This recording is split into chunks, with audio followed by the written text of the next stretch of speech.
I'm a family farmer from Nottinghamshire, and just here to talk about farming and the environment, and a case study at the co-benefits, and to talk a bit about where we've come from and gone to. We're in the very early stages of trying to go down the so-called new regenerative agriculture movement, but trying to move in small steps to try and get it right and give us something to measure. I'll start by just going through what I'm going to talk about a bit over this presentation.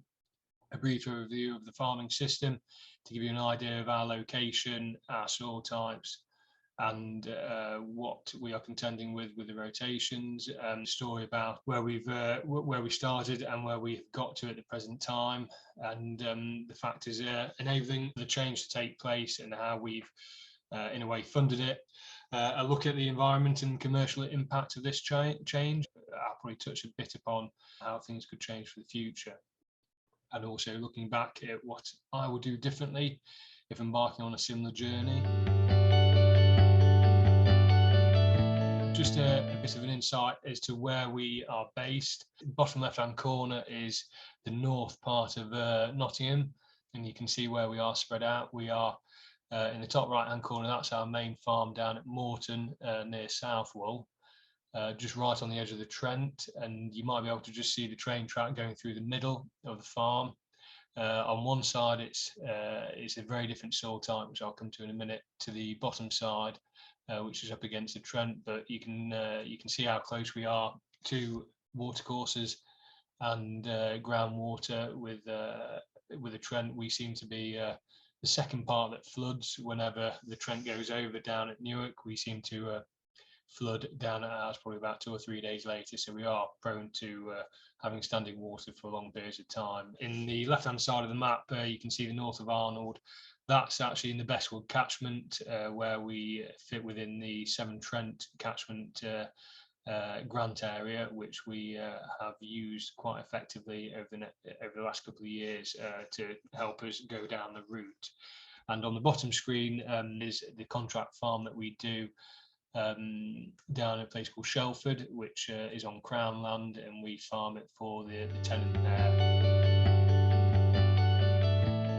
And just to give you a bit of an insight into our soil characteristics that we've got on the farm, the top one, Worcester, is the heavy land that was on the north side of the railway track, and the Arrow, that is a more gravelly kind of soil that we grow the root crops on, predominantly in maize.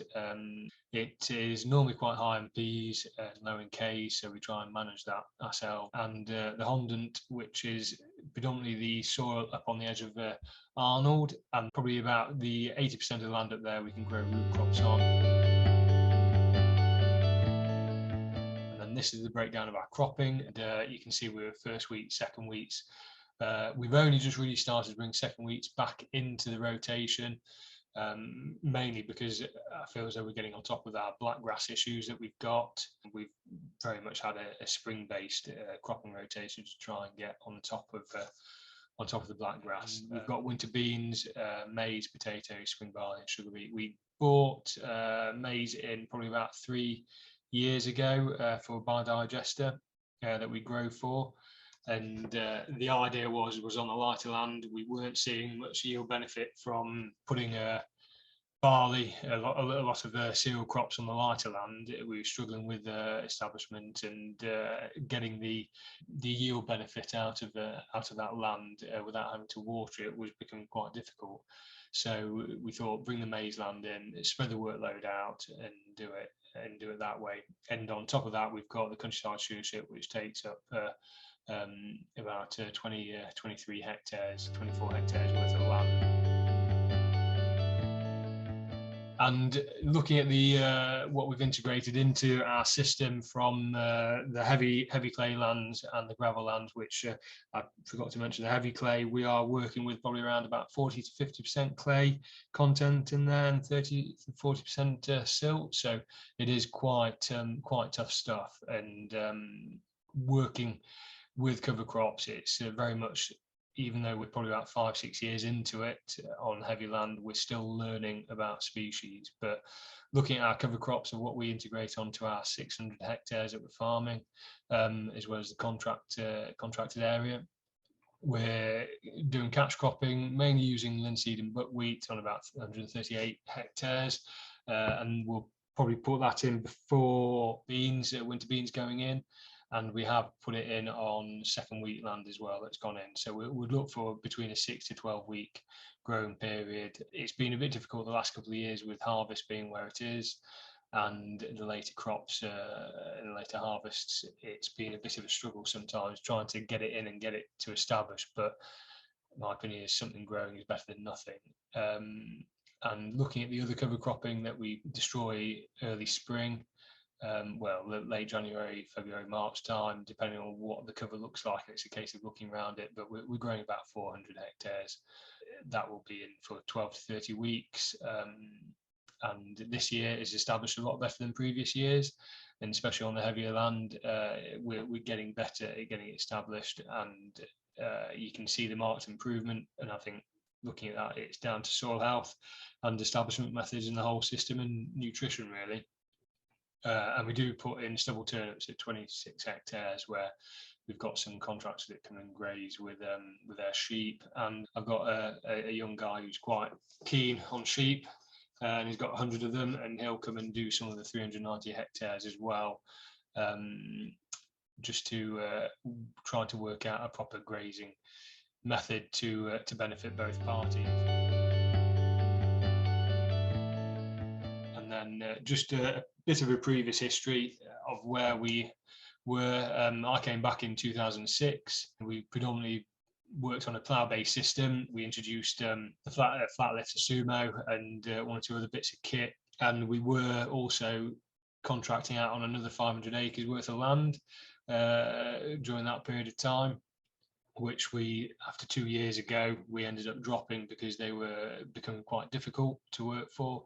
They weren't open-minded, so we parted company, and we seem to, I think, develop new joint ventures with other people, which I'll go on about in a little while, that I think benefits us and where we want to go to. When I came back in 2006, I was working underneath my father and my uncle, and I've got a cousin here as well that's a few years older than I am, that we're all partners now.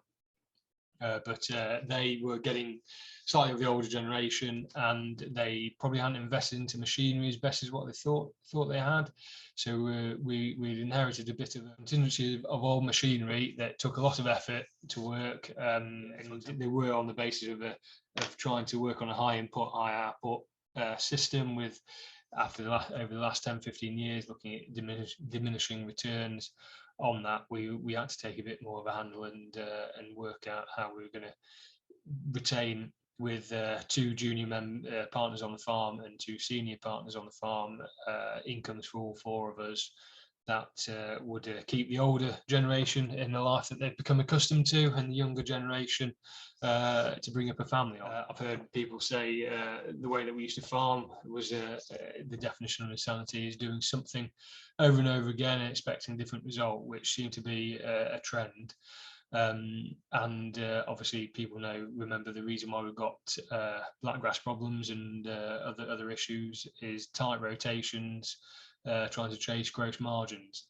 And I think over that period of time, prior to that, it was a very subsidy driven industry. It still is. It's starting to address it in a slightly different way, but I think it turned agriculture into a very commodity market driven industry, regardless of the inputs and the environmental impact that came off the back of that. We have been farming under some capacity since 1901. Me coming in 2006, I was just another generation coming onto the farm and trying to work out a way how to pass it on to the next generation, hopefully in a better state.